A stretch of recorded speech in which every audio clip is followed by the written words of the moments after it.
नमस्कार दोस्तों। जैसा कि कल हमने वीडियो में शेयर किया था एंडोक्राइन सिस्टम के लिए, endocrine system as related to adolescent age, जो पेरेंट्स और बच्चों दोनों के लिए बहुत ही ज़्यादा प्रभावी होती है। और इस एज के अंदर अगर हम ध्यान रखें बच्चों का और बच्चे अपना, तो बहुत ही ज़्यादा वो ग्रो करते हैं। अगर हम बात करते हो तो एंडोक्राइन जो सिस्टम होता है, तो एंडोक्राइन सिस्टम के अंदर बहुत सारी ग्लैंड्स होती है जो डक्टलेस ग्लैंड्स होती है। जो ग्रंथियां होती है उनमें कोई भी तरह की डक्ट्स नहीं होती है, कोई नलिकाएं नहीं होती है, वो डायरेक्टली ब्लड स्ट्रीम्स में जाती है, जो मैं कल आपको बता चुका हूँ। तो ये अब हम बात करते हैं सबसे बड़ी ग्रंथि की, जो मैं भी आपको कल बता चुका हूँ। वो है पिट्यूटरी ग्लैंड, जिसको हम बोलते हैं मास्टर ग्लैंड। मास्टर ग्लैंड ये इसको इसलिए बोलते हैं क्योंकि ये बाकी जो भी ग्लैंड्स होती है हमारे बॉडी के अंदर उन सबको कंट्रोल करती है। लाइक आज अगर पिट्यूटरी ग्लैंड है, पिट्यूटरी ग्लैंड ग्रोथ हार्मोन्स को रिलीज करती है।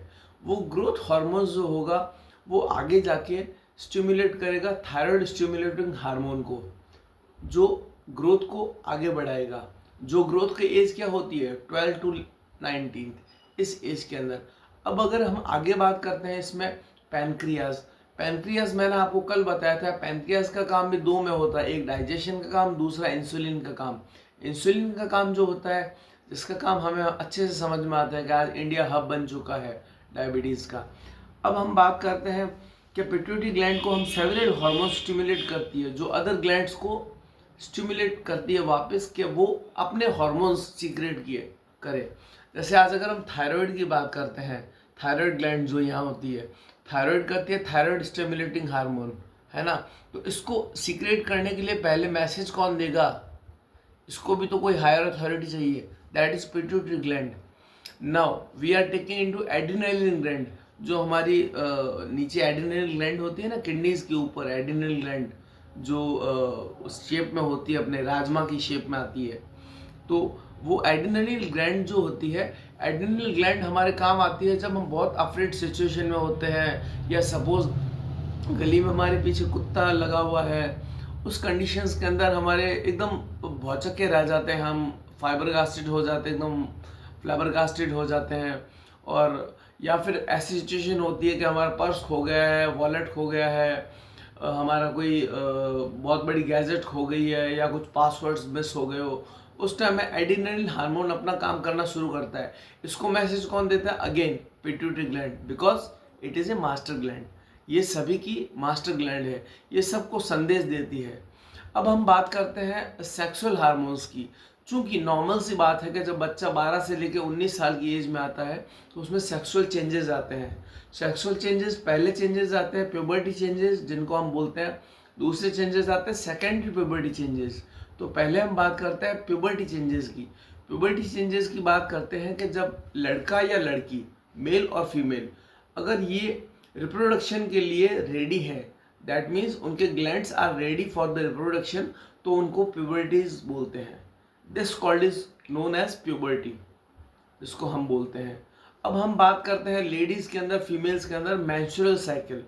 I will not get into that, into all nitty-gritty of menstrual cycle, because जो एमसी होती है वो हर किसी को घर में पता होती है, तो मैं इसमें जाऊंगा नहीं ज़्यादा अंदर में। हम अगर आगे बात करते हैं तो उसके बाद में हम करते हैं कि जो ग्रोथ या फिर हमारे एक्स्ट्रा कॉन्सेप्ट्स होते हैं वो हमारे सेकेंडरी प्यूबर्टी चेंजेस के अंदर आते हैं। जैसे अगर हम फीमेल्स की बात कर लेते हैं, अगर सेवरल हार्मोन चेंजेस आते हैं 12 से लेकर 19 में, इतने चेंजेस आते हैं जिसको हम काउंट नहीं कर पाते। मैंने आपको सिर्फ एक ही नाम बताया, वो पिट्यूटरी ग्लैंड।